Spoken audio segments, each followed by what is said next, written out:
بسم اللہ الرحمن الرحیم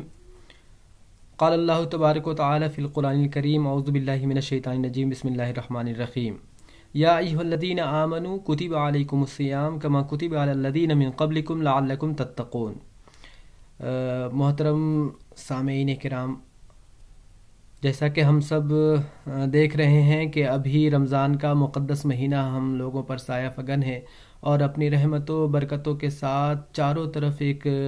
بہت ہی خوشگوار ماحول ہے، نیکیوں کا ماحول ہے، اور اس نیکی کے مہینے میں کی سب سے اہم عبادت یعنی روزہ،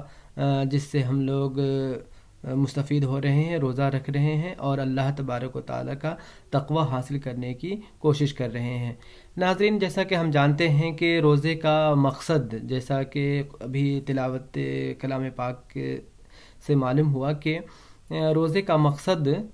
تقوی ہے۔ اللہ کا فرمان ہے کہ اے ایمان والو، تم پر روزے فرض کیے گئے ہیں جیسا کہ تم سے پہلے لوگوں پر روزے فرض کیے گئے تھے، تاکہ تم متقی ہو جاؤ، تاکہ تمہارے اندر تقوی کی کیفیت پروان چڑھے، تاکہ تمہارے اندر تقوی کا جو شوق و ذوق ہے، جو جذبہ ہے، وہ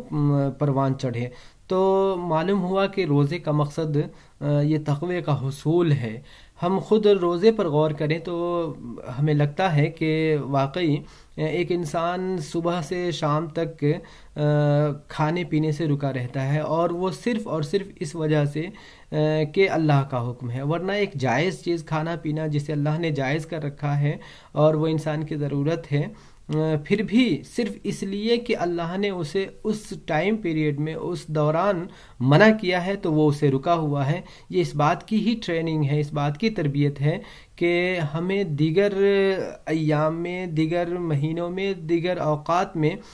یا پھر دیگر معاملات میں بھی اس بات کا خیال رکھنا ہوگا کہ اللہ کا کیا حکم ہے اور اللہ نے کن باتوں سے ہمیں روکا ہے۔ لہٰذا اگر ہم اس کا خیال رکھیں گے تو جس طرح سے ہم اللہ کے حکم کے مطابق صبح سے شام تک تنہائی میں بھی جب کہ ہمیں کوئی دیکھ نہیں رہا ہوتا ہے، پھر بھی ہم اللہ کے حکم کے مطابق نہ کچھ کھاتے ہیں نہ پیتے ہیں، حالانکہ ایک گلاس پانی کوئی آدمی کسی کونے میں، کسی گوشے میں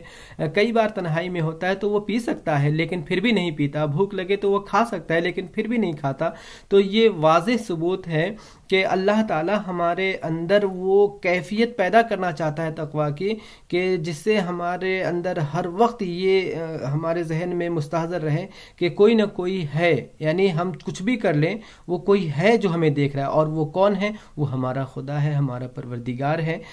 جس کی نگاہ میں ہم ہر وقت ہوتے ہیں۔ تو یہ تقوی کی کیفیت پروان چڑھانے کے لیے روزہ رکھنے کا حکم آیا ہے، روزے کا مقصد بتایا گیا ہے، جیسا کہ قرآن کریم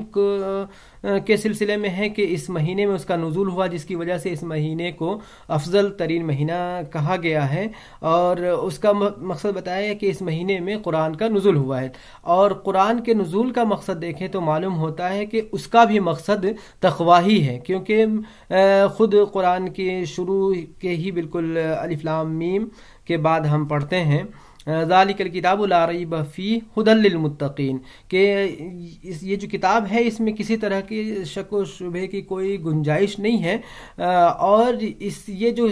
کتابی ہدایت ہے، یہ ہدایت صرف متقیوں کے لیے ہے۔ مطلب ایسا نہیں ہے کہ ہر شخص اسے پڑھے گا تو وہ اسے راہ راست پہ آ جائے گا، بلکہ تقوی جس کے اندر ہوگا اور جو اللہ تعالیٰ سے اپنا تعلق مضبوط کر رہا ہوگا، جو اللہ تعالیٰ سے جڑا ہوگا اور جس کے اندر اللہ کا خوف ہوگا، تو اس کے سامنے یہ جب آیات آئیں گی، اللہ کا پیغام آئے گا، تو اس کی وجہ سے وہ اپنی زندگی میں تبدیلی پیدا کرے گا اور اس کی زندگی خوشحال ہوگی اور آخرت بھی اس کی سنور جائے گی، بن جائے گی۔